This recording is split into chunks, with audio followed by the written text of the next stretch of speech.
C'est un projet qui est maintenant bien connu par les habitants de Saint-Benoît et en particulier de la Bourdonnais, Fragrance et Europe.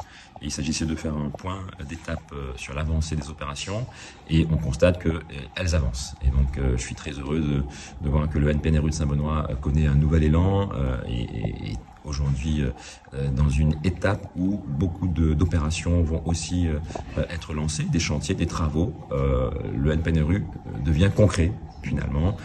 Et je rappelle que dans ce projet, c'est beaucoup de réhabilitation de logements, de création aussi de nouveaux logements avec de la mixité, un développement économique aussi au sein des quartiers et beaucoup d'aménagement et d'amélioration du cadre de vie des quartiers concernés.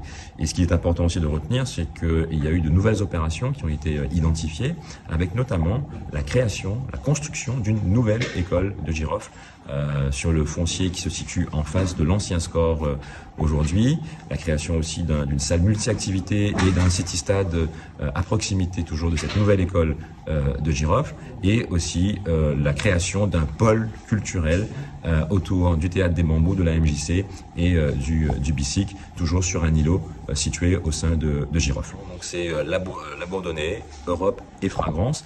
Et donc sur Europe et Fragrance, il y a aussi des opérations qui sont prévues. Sur Fragrance, on est sur de la résidentialisation du groupe d'habitation de la SIDR, avec aussi forcément de la réhabilitation des logements qui sont aujourd'hui vieillissants. Et sur Europe, on a là aussi une grosse opération de réhabilitation, de résidentialisation et aussi d'aménagement paysager, avec la création d'un mail piéton qui ira du groupe d'habitation Europe vers la gare routière de Saint-Benoît et pour rejoindre le groupe d'habitation Fragrance.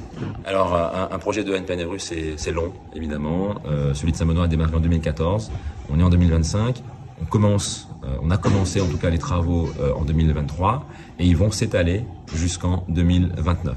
Donc c'est l'échéance qui est fixée contractuellement par l'État avec l'Agence nationale de rénovation urbaine. Aujourd'hui, l'objectif était vraiment de s'assurer qu'on était dans ce calendrier pour lancer les différentes opérations qui restent à venir.